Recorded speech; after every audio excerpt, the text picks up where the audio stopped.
Hello dear students, we are back with a new lecture on design of shafts. इस lecture में हम design of shafts की basics को consider करेंगे और फिर हम कुछ न्यूमेरिकल सॉल्व करेंगे। ये बहुत ही इम्पोर्टेंट लेक्चर है from the examination point of view, क्योंकि आप जानते हैं कि शाफ्ट जो है वो एक इम्पॉर्टेंट टॉपिक है। तो आइए शुरू करते हैं। हम जानते हैं कि एक शाफ्ट पर there can be axial tensile force, there can be bending moment, or there can be a torsional moment or their combination। मतलब एक्सियल फोर्स के साथ साथ में there can be bending movement और टॉर्शनल मूवमेंट, है ना। तो जितने भी शाफ्ट्स होते हैं मोस्टली हम उनको डिज़ाइन करते हैं for combined bending and torsion movements.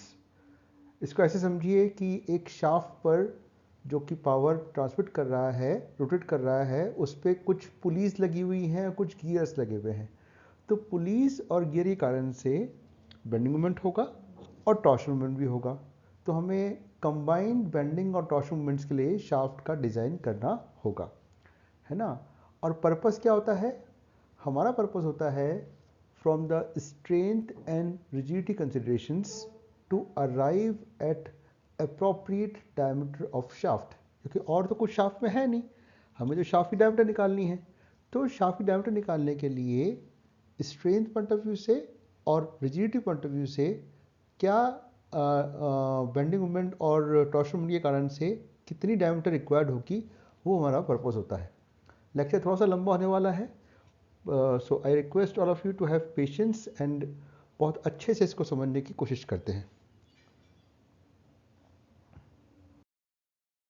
अगर शाफ्ट पे सिर्फ एक्सेल फोर्स लगा हो तो बहुत आसानी से हम सिग्मा टी इज़ 4p/πd², है ना। यहाँ से हम इस फॉर्मूला को यूज़ करके डायमीटर निकाल सकते हैं। ऐसा बहुत रेयरली होगा कि सिर्फ एक्सेल फोर्स लगा हुआ हो। ये इसका एग्जाम्पल है कि यहाँ पर सिर्फ एक एक्सेल फोर्स आ रहा है which is of 5 kilo Newton's. अगर हमको सिर्फ बेंडिंग लगा हो, मतलब शाफ्ट पावर ट्रांसमिट नहीं कर रहा है, सिर्फ उस पर पुली लगी हुई है या गियर लगा हुआ है ना, तो हमारी जो फेमस इक्वेशन है M/I is sigma by Y, उसको यूज़ करके we can find this equation which is sigma B is 32 mb/πd³। यहाँ पर mb जो है वो बेंडिंग मोमेंट है और d शाफ्ट डायमीटर। अगर सिर्फ टॉर्शनल मोमेंट लगा हो तो उसमें टॉर्शनल shear stress डेवलप होगी, और जो आपका फॉर्मूला होता है T/J is tau by R, उसको यूज़ करके we can arrive at this formula which is 16 mt/πd³, जहाँ पर mt जो है वो ट्विस्टिंग मोमेंट या टॉर्शनल मोमेंट है। अगर हमको कंबाइंड बेंडिंग और टॉर्शन को कंसिडर करना हो तो हम जानते हैं कि इस केस में हम प्रिंसिपल स्ट्रेस और प्रिंसिपल शीयर स्ट्रेस निकालेंगे, और उसके लिए हम यूज़ करते हैं हमेशा मोहर सर्किल। तो मोहर सर्किल में अगर हमने माना कि सिग्मा एक्स जो है वो आपका बेंडिंग स्ट्रेस है और टाउ जो है वो आपका शीयर स्ट्रेस है, तो ये जो तरीका होता है मोहर सर्किल बनाने का, उसके बेसिस पे we can find O F जो हो जाएगा वो हो जाएगा आपका sigma 1 which is principal normal stress, और ई एच जो हो जाएगा वो हो जाएगा आपका टाउ मैक्स। ये बहुत ही बेसिक सा है, पिछले लेक्चर्स में हमने शायद करा हुआ है, तो इसमें इतनी दिक्कत नहीं होनी चाहिए। यहाँ पर इसका डेरिवेशन नहीं पूछा जाएगा, यहाँ पर आपको सिर्फ फॉर्मूले यूज़ करने हैं। हमने यहाँ पर उसको डिराइव भी किया हुआ है। तो what we can find is sigma 1 is sigma x/2 plus root sigma x/2 का square plus tau square, and tau max is sigma x/2 का square plus tau square whole का रूट। तो मोहर सर्किल को use करके we can find the value of maximum normal stress and maximum shear stress. हम values रख देंगे sigma x की 32 mb/πd³ और टाउ की रख देंगे वैल्यू 16 mt/πd³। तो what will come up with sigma 1 की वैल्यू हो गई 16/πd³ mb plus mb square plus md square whole का रूट, है ना। और ये होना चाहिए कम किससे? सिग्मा y/fs से, according to maximum normal stress theory. Similarly tau max की वैल्यू इसमें हमने सिग्मा एक्स और टाउ के लिए रखी, तो ये आ गया 16 upon pi D cube under root M B square plus M T square. It should be less than tau Y upon 2 और tau Y upon F S, क्योंकि tau max is tau Y upon F X and tau Y is as per maximum stresses theory sigma Y upon 2, है ना। कई बार क्या होता है, हम दोनों थ्योरीज यूज करके आंसर निकालते हैं, और जो अप्रोप्रिएटली अगर कुछ नहीं दिया हुआ है तो क्योंकि शाफ्ट बनाता है रेक्टल मटेरियल का, और रेक्टल मटेरियल के लिए appropriate theory is maximum stresses theory, तो हम मैक्सिमम स्ट्रेसेस थ्योरी यूज करते हैं फॉर डिजाइन ऑफ शाफ्ट्स। इस फॉर्मूले को अगर हम कंपेयर करें किससे, ये जो अपना टाउ मैक्स और सिग्मा वन की वैल्यू थी, इसको अगर हम कंपेयर करें 16 एम टी अपन पाई डी क्यूब और 32 एम बी अपन पाई डी क्यूब से, तो हम बड़ी आराम से इसका एक इक्विवेलेंट निकाल सकते हैं, इक्विवेलेंट ट्विस्टिंग मोमेंट और इक्विवेलेंट बेंडिंग मोमेंट। अगर मैं इस एम टी को रिप्लेस कर दूं M B square plus M T square root से, तो ये फॉर्मूला सेम बन जाएगा, मतलब equivalent twisting moment T E is root M square plus T square. इसी तरह equivalent bending moment M E is 1/2 M plus root M square plus T square.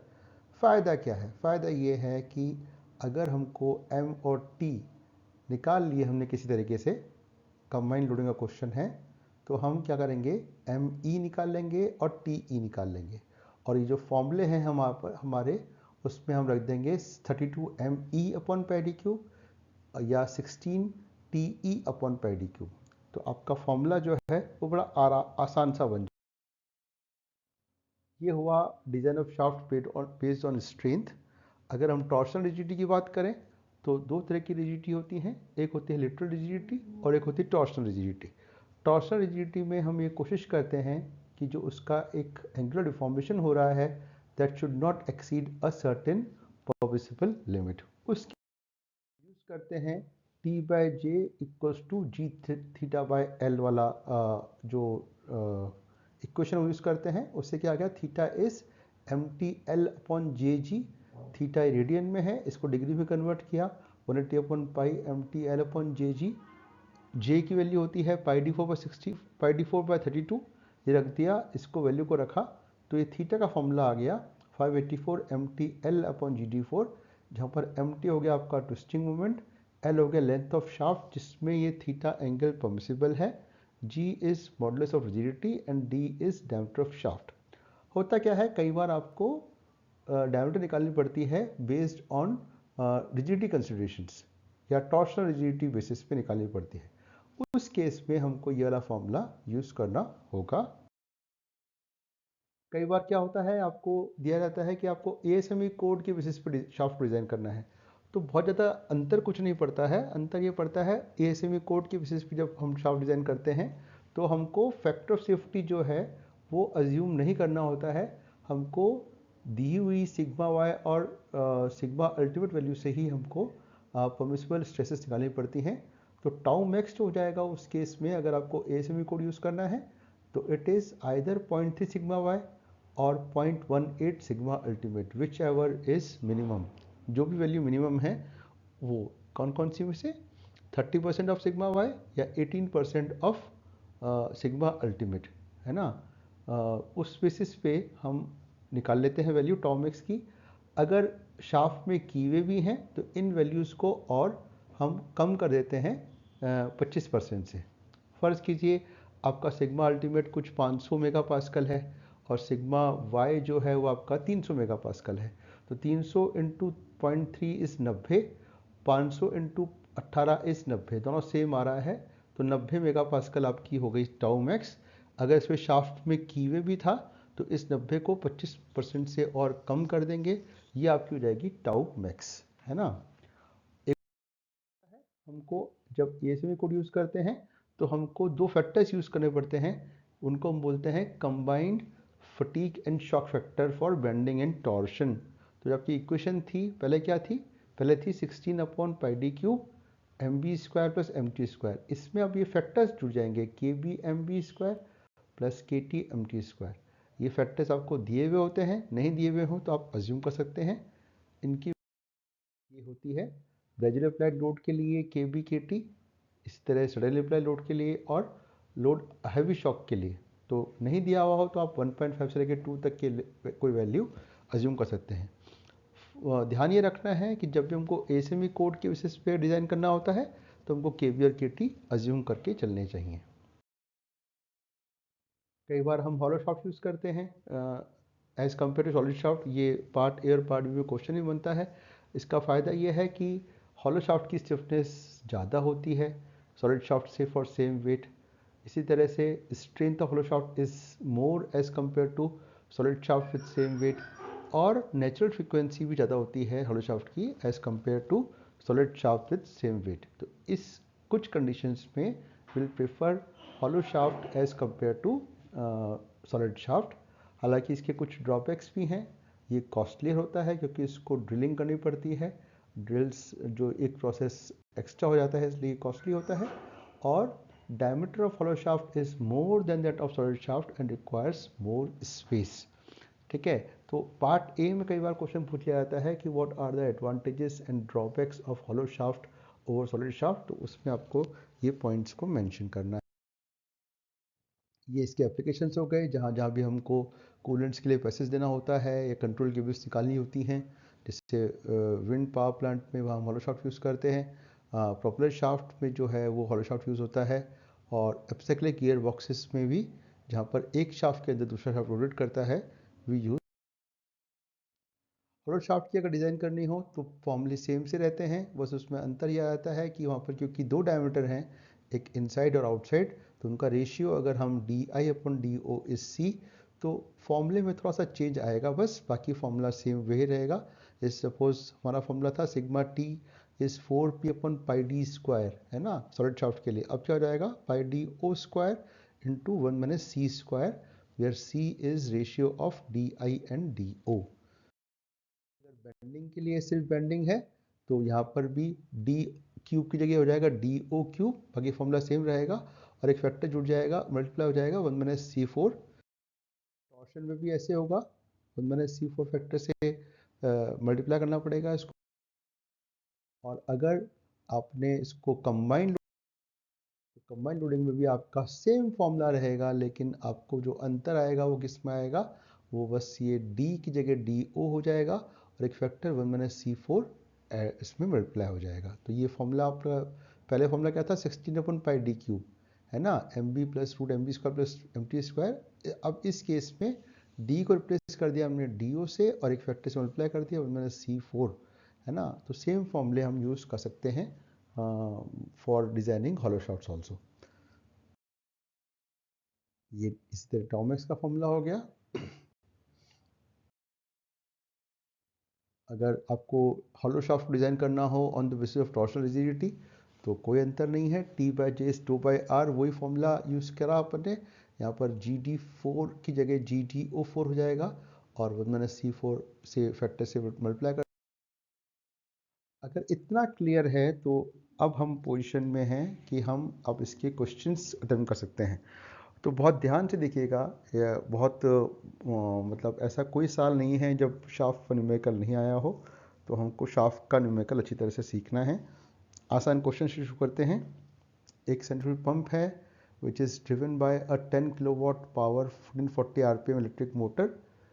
एक reduction gear box लगा हुआ है between motor and pump shaft rotate कर रहा है 480 RPM पे।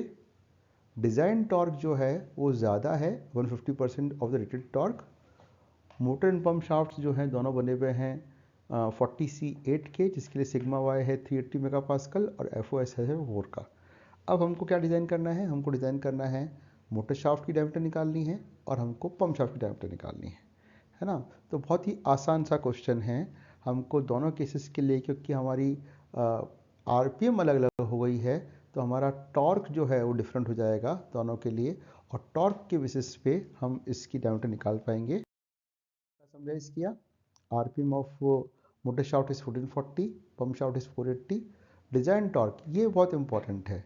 कई बार हम क्या करते हैं, जितना आपका रेटेड टॉर्क आता है उससे ज़्यादा का डिज़ाइन करते हैं, है ना।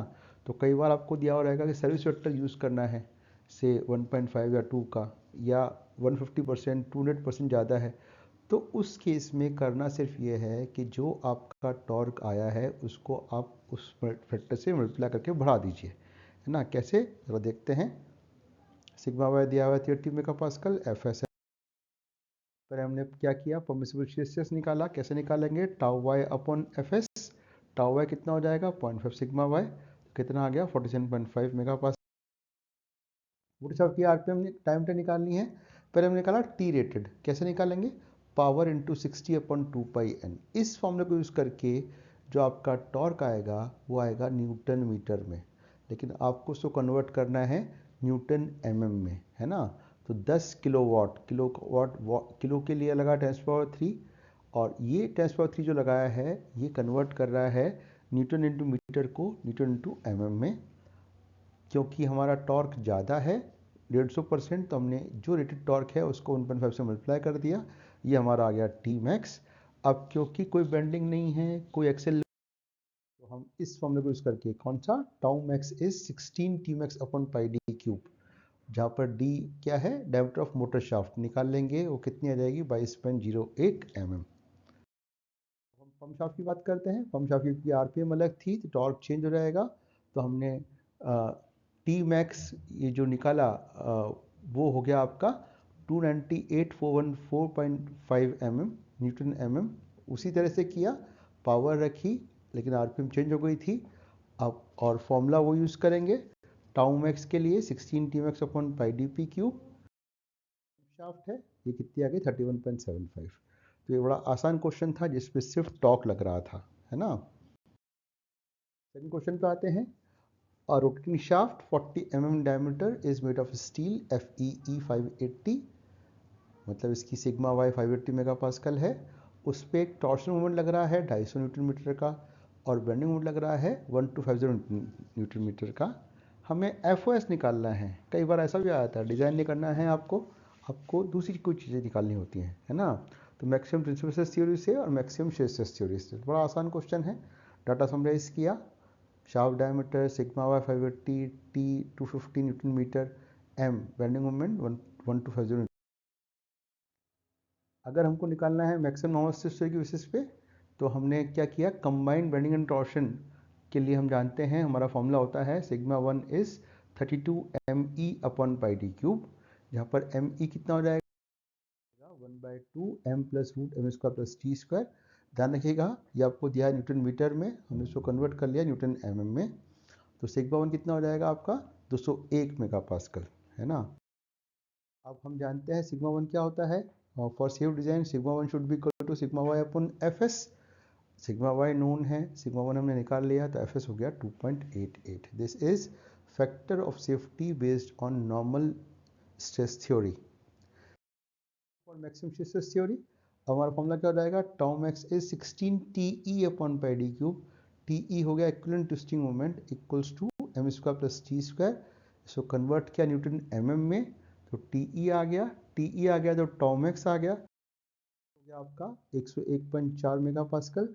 फॉर सेफ डिजाइन हम जानते हैं tau max should be equal to tau Y upon F S, और tau Y from maximum stress theory is 0.5 sigma Y, जो कि टाउ वाई से आपने सिग्मा वाई से टाउ वाई निकाल लिया, तो आवर एफ एस हो गया 2.86।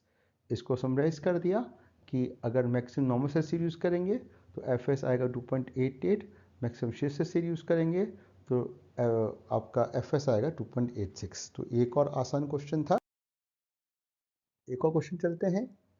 अ shaft is required to popular shaft, मतलब ये हॉलो शाफ्ट होगा, 50 किलोवाट पावर एट 600 आरपीएम। बहुत कॉमन सी बात है, जब भी आपको पावर और आरपीएम दिया हुआ हो तो आपको उसे टॉर्क निकालना होता है, power into 60 upon 2 pi N को, है ना। और ये आना चाहिए न्यूटन एमएम में, ठीक है। तो it is a hollow shaft having inside diameter of 0.8 times, मतलब डी आई और डी यू का रेशो हो गया 0.8। सिग्मा वाई दिया हुआ है, एफ ओ एस 4 का है, हमें इनसाइड और आउटसाइड डायमीटर निकालनी है। तो ये आसान क्वेश्चन है, डाटा समराइज किया, जानते हैं टाउ परमिशन कितना हो जाएगा, tau Y upon F S. Tau Y is 0.5 sigma Y upon F S, आ गया 47.5 में। टॉर्शन मोमेंट निकाला, P into 60 upon 2 pi N, इसको 10⁻³ से मल्टीप्लाई किया to have the same in newton M M.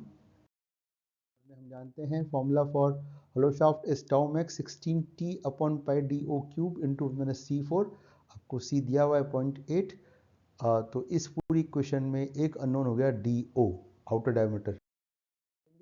Outer diameter को c से multiply कर देंगे तो आपका आ जाएगा इनर डायमीटर। तो ये हमने बड़ी आराम से, बड़ी आसानी से हमने इस क्वेश्चन के लिए हॉलो शाफ्ट की इनसाइड और आउटसाइड डायमीटर को कैलकुलेट कर लिया। अब धीरे धीरे क्वेश्चंस का लेवल बढ़ता रहता है। अब हम कंबाइंड लोडिंग के क्वेश्चंस को कंसिडर करते हैं।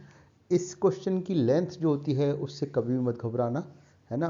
आपको बस जो डाटा है उसको डिकोड करके आपको हर लाइन में जो है, मैं अक्सर क्लास में कहता हूँ, हर लाइन में हिंट छुपा होता है, उस हिंट को पकड़ना है और हमको क्वेश्चन करते जाना है।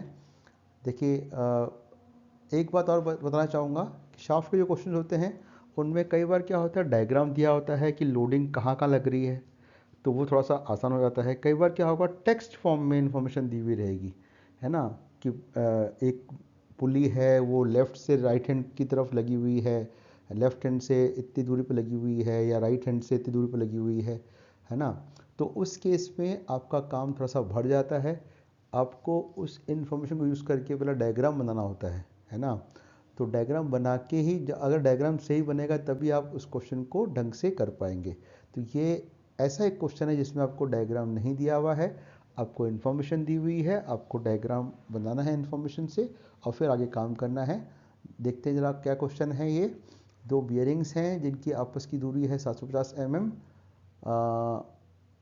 Power is supplied to the shaft through a coupling which is located to the left of left hand bearing. ध्यान दीजिएगा, left of left hand bearing, left hand bearing की लेफ्ट में कहीं कपलिंग से पावर आ रही है। Power is transmitted from the shaft by means of a belt pulley. अब पावर तो आ गई शाफ्ट पे, अब शाफ्ट आगे किसको दे रहा है, बेल्ट पुली को दे रहा है, जिसकी डायमीटर है 450 mm और जो कि right of the left hand bearing, left hand bearing के राइट में 200 mm पे डिस्टेंस पे सिचुएटेड है।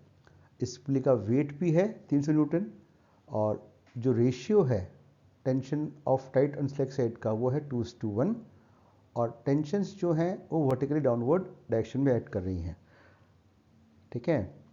शाफ्ट बना हुआ है स्टील का जिसके लिए सिग्मा वाई है 300 मेगापास्कल, एफओएस है 3 का।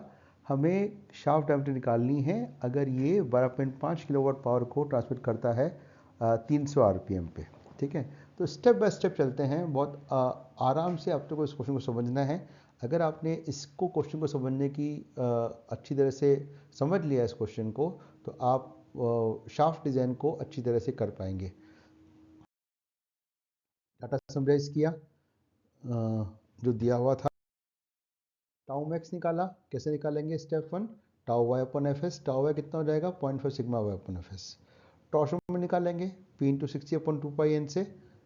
ध्यान रखिएगा हमको 10⁻³ से मल्टीप्लाई करना है ताकि हम उसको न्यूटन एम में निकाल सकें।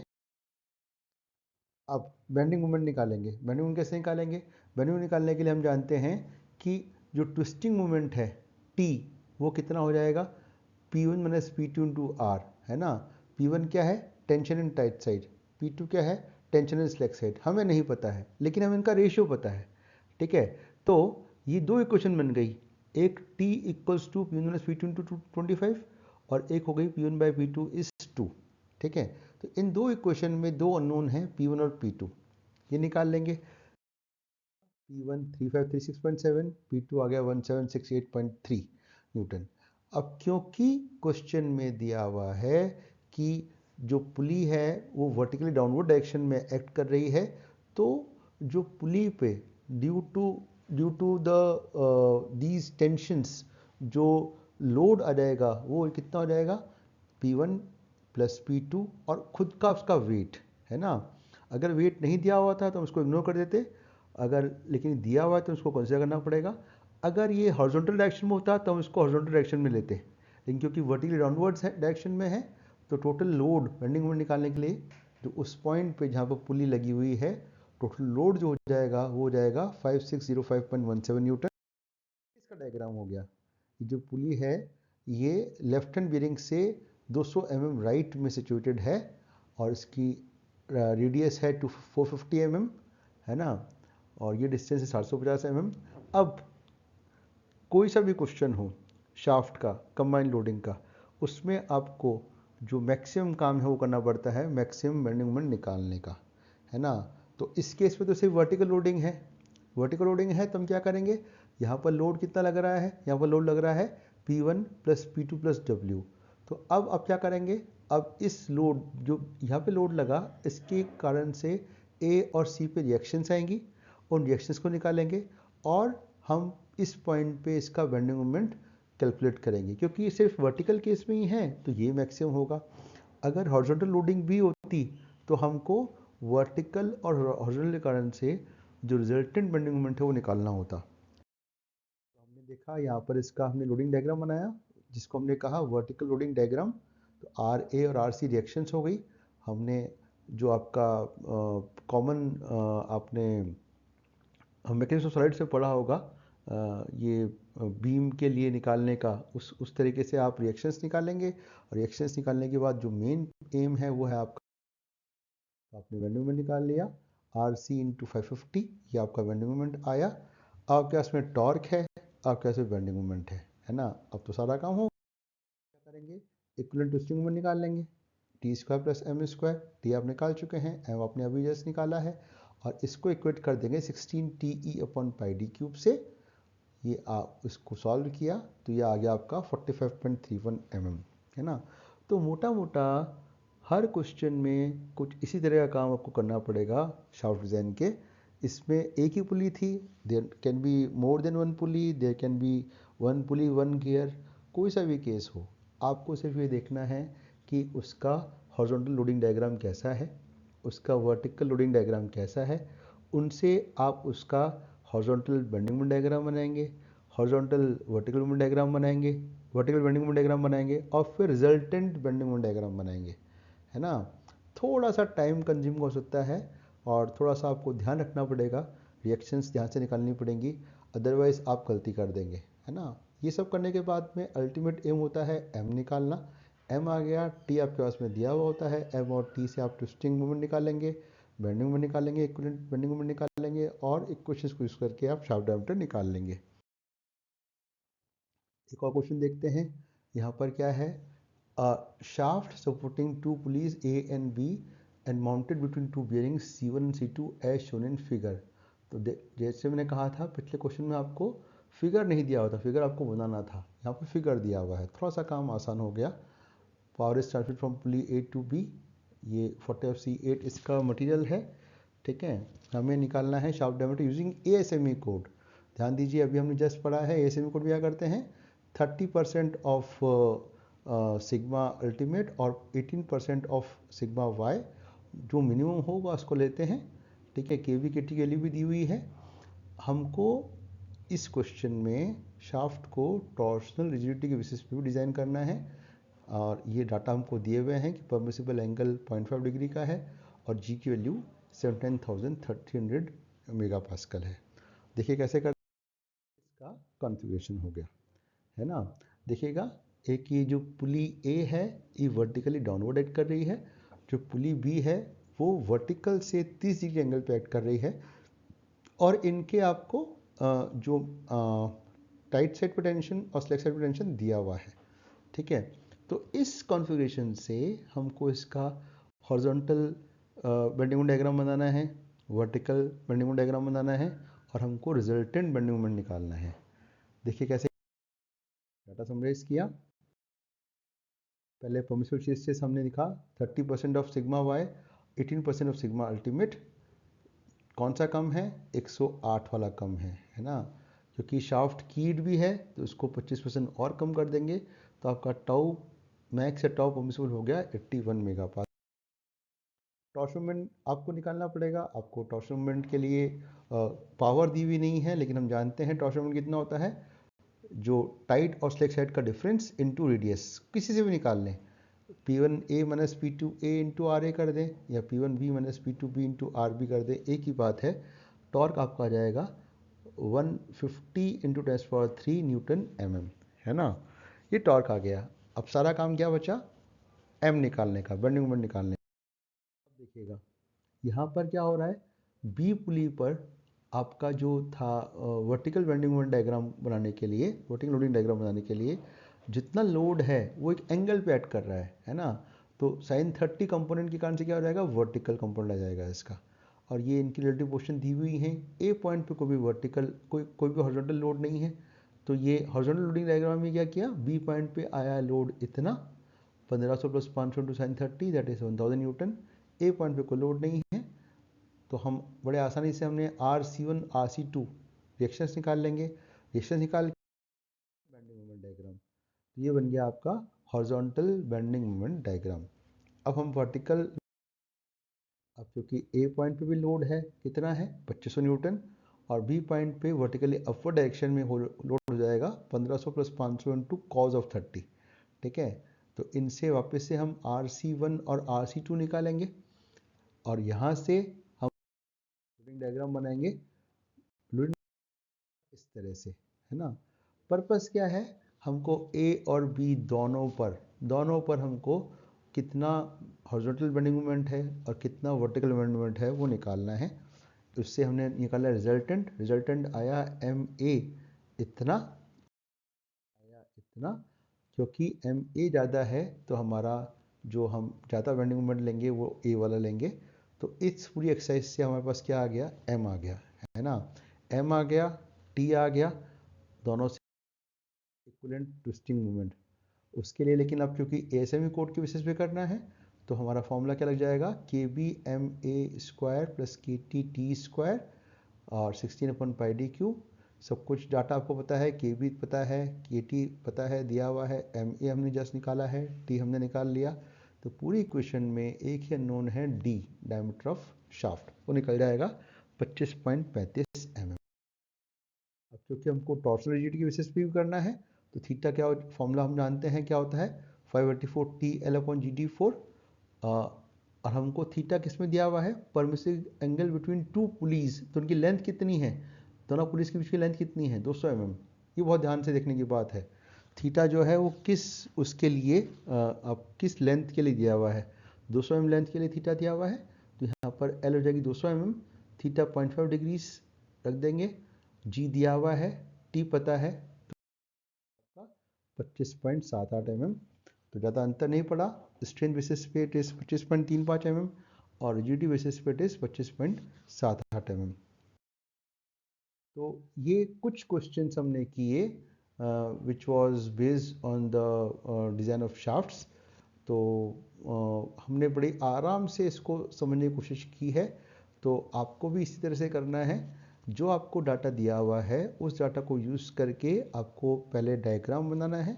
डायग्राम बना के आपको हमेशा उसका एक हॉरिजॉन्टल लोडिंग डायग्राम बनाना है, उससे आपका हॉरिजॉन्टल बेंडिंग मोमेंट डायग्राम बनेगा। इस तरह से वर्टिकल लोडिंग डायग्राम बनाएंगे और वर्टिकल बेंडिंग मोमेंट डायग्राम बनाएंगे, और आपका जो अल्टीमेट एम है वो है कि किस पॉइंट पे बेंडिंग मोमेंट मैक्सिमम होगा। फिर उसके बाद में बेंडिंग मोमेंट और टी के बेसिस पे आप इक्विवेलेंट ट्विस्टिंग मोमेंट या इक्विवेलेंट बेंडिंग मोमेंट निकाल के अप्रोप्रिएट इक्वेशन यूज़ करके आप उसकी शाफ्ट डायमीटर को आराम से निकाल सकते हैं। तो मैं आशा करता हूँ कि आपको ये लेक्चर समझ में आया होगा।